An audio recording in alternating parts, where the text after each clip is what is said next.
Opening hook, a land where trash becomes treasure. Picture this, a sun-scorched street in Ouagadougou, Burkina Faso's bustling capital. Plastic bags dance in the wind, snagged on acacia trees. Discarded bottles glint under the fierce Sahel sun. Piles of organic waste steam in the heat. To most, this is just trash, a problem to ignore. But in Burkina Faso, it's something else entirely. It's opportunity. It's hope. It's the raw material for a revolution that's transforming a nation. Welcome to the incredible story of how one of the world's poorest countries is turning its garbage into gold, creating jobs, fighting climate change, and inspiring the world. This isn't just recycling.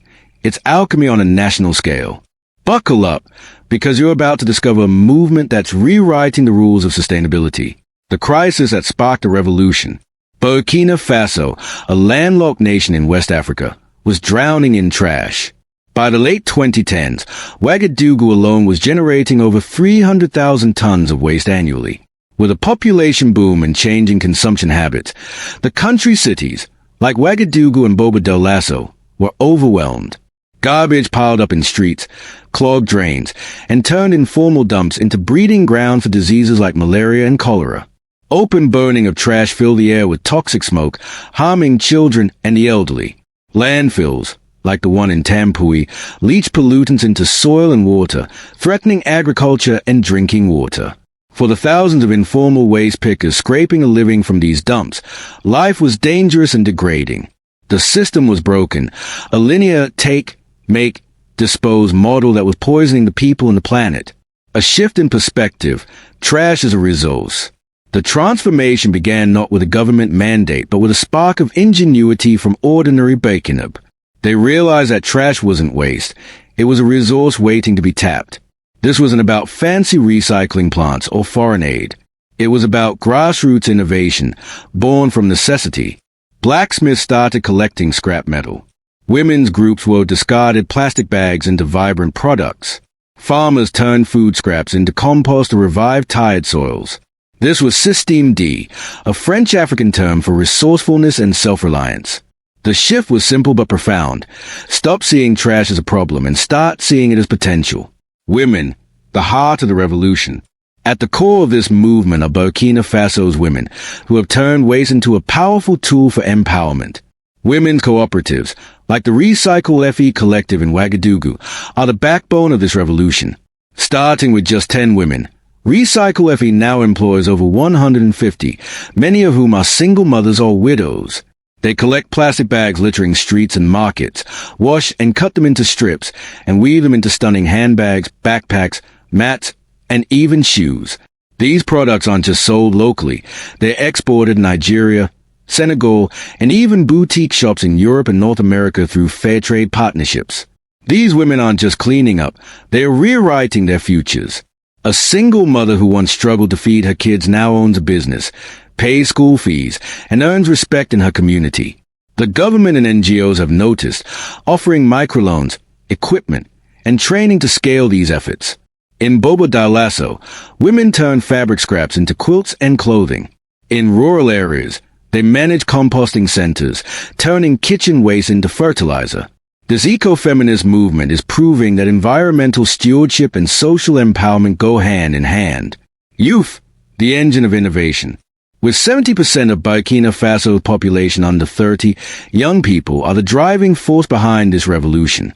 The waste sector is creating thousands of jobs, collectors on tricycles, technicians in recycling centers, and founders of tech startups.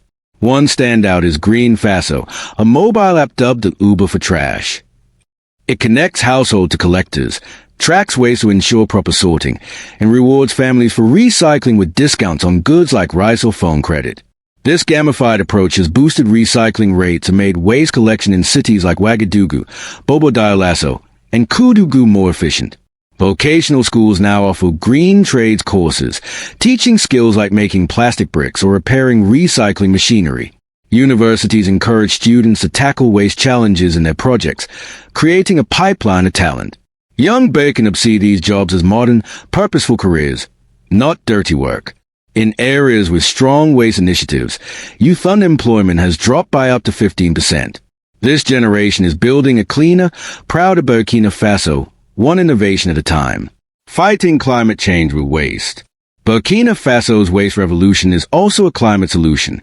In the Sahel, where desertification and droughts threaten survival, managing waste smartly is critical.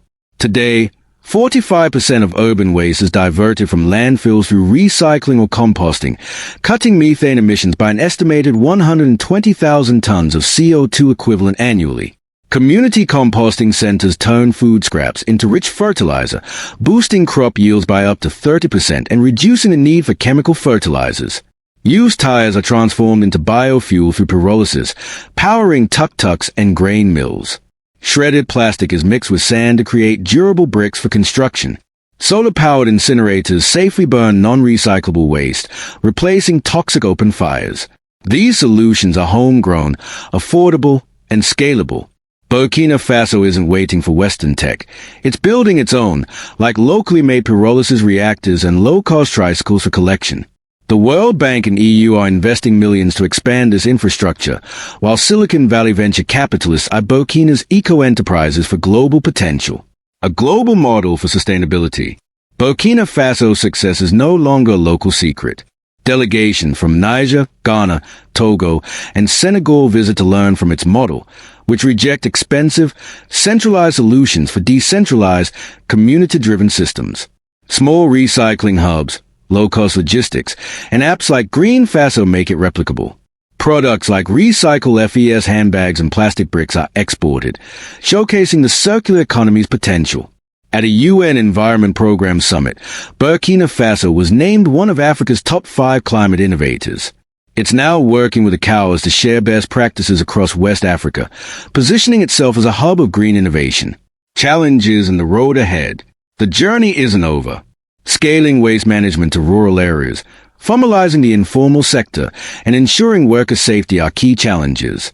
Attracting investment to upgrade tech, like moving from shredding plastic to molding complex products, is crucial. But Burkina Faso's vision is bold, to become West Africa's first fully circular economy, where waste is obsolete and every item is a resource. This isn't just about cleaning up, it's about redefining growth, decoupled from environmental harm. Closing, a call to action. Burkina Faso's story is a wake-up call. If a small, landlocked nation can turn trash into treasure, what's stopping the rest of us? From women weaving plastic into art to youth coding apps to clean their cities, Burkina Faso shows that our greatest challenges hold the seed of our greatest triumphs. Next time you toss something in the trash, think of Burkina Faso. Think of the possibilities. Then ask yourself, what treasure is hiding in your trash?